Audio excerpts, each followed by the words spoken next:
साथियों, मुझे याद है साल 2007 में जब मैं यहां मुख्यमंत्री के रूप में आपकी सेवा कर रहा था, तब शिप बिल्डिंग के अवसरों को लेकर एक बहुत बड़ा सेमिनार गुजरात ने आयोजित किया था।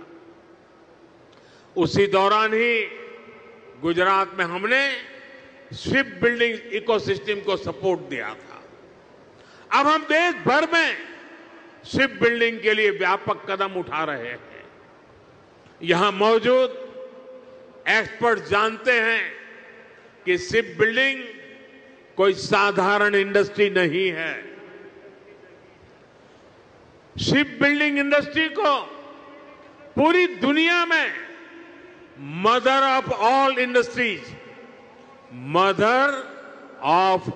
इंडस्ट्रीज की जननी कहा जाता है, उद्योगों की जननी कहा जाता है, क्योंकि इसमें सिर्फ एक जहाज ही नहीं बनता, उसके साथ जो उद्योग जुड़े होते हैं उनका विस्तार होता है।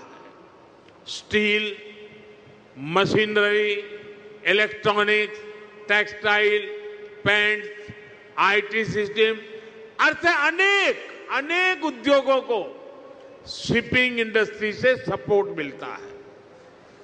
इससे छोटे और लघु उद्योगों को, एमएसएमईज को फायदा होता है।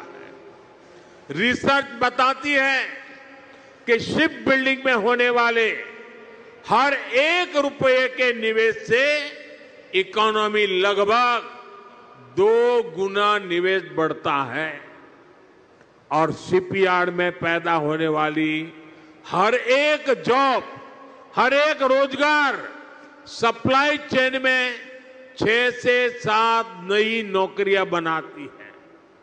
मतलब अगर शिप बिल्डिंग इंडस्ट्री में 100 नौकरियां बनती हैं तो इससे जुड़े दूसरे सेक्टर्स में 600 से अधिक जॉब्स क्रिएट होती है। इतना बड़ा मल्टीप्लायर इफेक्ट शिप बिल्डिंग का होता है। साथियों, हम शिप बिल्डिंग के जरूरी स्किल सेट पर भी फोकस कर रहे हैं। इसमें हमारे आईटीआई काम आएगी, मैरीटाइम यूनिवर्सिटीज का रोल बढ़ेगा।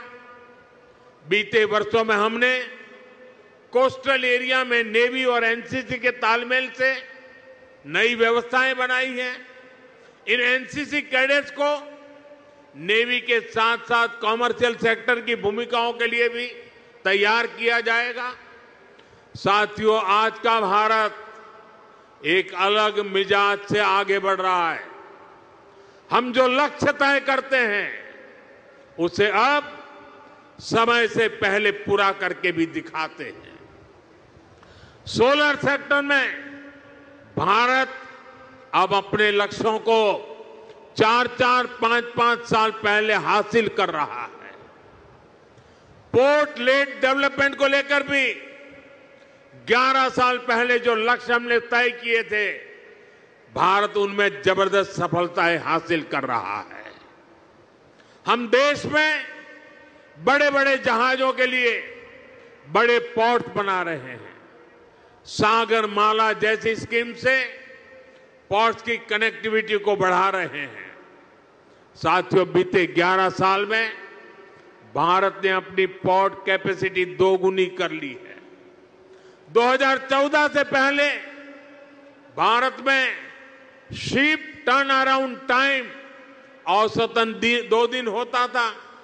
अब आज भारत में शिप टर्न अराउंड टाइम 1 दिन से भी कम हो गया है। हम देश में नए और बड़े पोर्ट्स का निर्माण भी कर रहे हैं। हाल में ही केरला में देश का पहला deep water container transshipment port शुरू किया है। 75,000 करोड़ से ज्यादा की लागत से महाराष्ट्र में वाढवण पोर्ट बन रहा है। ये दुनिया के टॉप 10 पोर्ट्स में से एक होगा। साथियों, आज समुद्री रास्ते से होने वाले ट्रेड में भारत का हिस्सा सिर्फ 10% है। हमें इसे और बढ़ाना है। हम 2047 तक दुनिया के समुद्री व्यापार में अपनी हिस्सेदारी को लगभग 3 गुना तक बढ़ाना चाहते हैं और ये हम करके दिखाएंगे। साथियों, जैसे जैसे हमारा समुद्री व्यापार बढ़ रहा है तो हमारे समुद्री नाविकों यानी सी फेरर्स की संख्या भी बढ़ रही है। ये वो मेहनती प्रोफेशनल्स हैं जो समंदर में जहाज चलाते हैं, इंजन और मशीनरी संभालते हैं, लोडिंग अनलोडिंग का काम देखते हैं। 1 दशक पहले हमारे यहां सी फेरर्स से 1.25 लाख से भी कम थे, लेकिन आज इनकी संख्या 3 लाख के पार पहुंच चुकी है। आज भारत दुनिया के टॉप 3 देशों में आ गया है जो सबसे ज्यादा सी फेरर दुनिया को उपलब्ध कराता है और इससे भारत के नौजवानों को रोजगार के अवसर बढ़ते हैं। यानी भारत की बढ़ती शिप इंडस्ट्री दुनिया की ताकत भी बढ़ा रही है। साथियों, भारत की एक समृद्ध समुद्री विरासत है। हमारे मछुआरे, हमारे प्राचीन पोर्ट सिटी इस धरोहर के प्रतीक है। हमारा ये भावनगर, ये सौराष्ट्र इसका एक बहुत बड़ा उदाहरण है।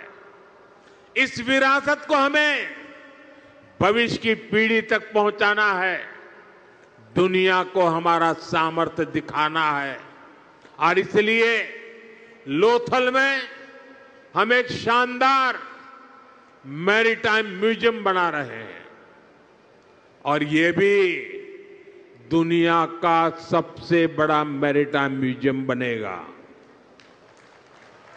स्टैच्यू ऑफ यूनिटी की तरह भी ये भारत की नई पहचान बनेगा। थोड़ी देर बाद मैं आज वहां भी जा रहा हूं। साथियों, भारत के समुद्री तट भारत की समृद्धि के प्रवेश द्वार बनेंगे और मैं बड़े गर्व के साथ और मैं दूर तक का देख सकता हूं कि भारत के समुद्री तट भारत की समृद्धि के प्रवेश द्वार बनने वाले हैं। मुझे खुशी है कि गुजरात की एक कोस्टलाइन भी एक बार फिर यहां के लिए वरदान बन रही है। आज ये पूरा क्षेत्र देश को पोर्ट लेड डेवलपमेंट का नया रास्ता दिखा रहा है। आज देश में समंदर के रास्ते जितना कार्गो आता है उसका 40% गुजरात के पोर्ट्स हैंडल करते हैं। अब इन पोर्ट्स को डेडिकेटेड फ्रेट कॉरिडोर का भी फायदा मिलने वाला है। इससे देश के दूसरे हिस्सों तक तेजी से सामान पहुंचाना आसान होगा। इससे पोर्ट्स की एफिशिएंसी भी और अधिक बढ़ेगी। साथियों, यहां शिप ब्रेकिंग का भी एक बड़ा इकोसिस्टम बन रहा है। अलंका शिप ब्रेकिंग यार्ड इसका शानदार उदाहरण है। इससे भी यहां बड़ी संख्या में नौजवानों को रोजगार मिल रहा है। साथियों, विकसित भारत के लिए हमें हर क्षेत्र में, हर सेक्टर में तेजी से काम करना है और हम सब जानते हैं कि विकसित भारत का रास्ता आत्मनिर्भर भारत से होकर जाता है। इसलिए हमें याद रखना है, हम जो भी खरीदें वो स्वदेशी हो, हम जो भी बेचें वो स्वदेशी हो। मैं सभी दुकानदार साथियों से कहूंगा, आप अपनी दुकानों पर एक पोस्टर लगाएं जिसमें लिखा हो, गर्व से कहो ये स्वदेशी है। हमारा ये प्रयास हमारे हर उत्सव को तो भारत की समृद्धि का महोत्सव बना देगा। इसी भावना के साथ आप सभी को नवरात्रि की एक बार फिर से शुभकामनाएं देता हूं। एक छोटा बालक चित्र बना करके लाया है, कब से खड़ा है, उसके हाथ दुखते होंगे। कोई जरा इसको कलेक्ट करे, छोटा सा बालक है। शाबाश बेटे।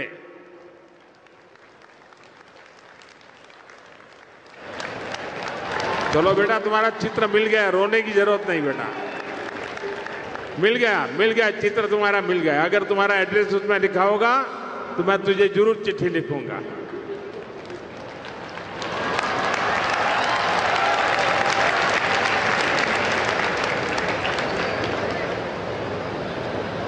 साथियों, ये छोटे छोटे बच्चों का प्यार, इससे बड़ी जीवन की पूंजी क्या हो सकती है।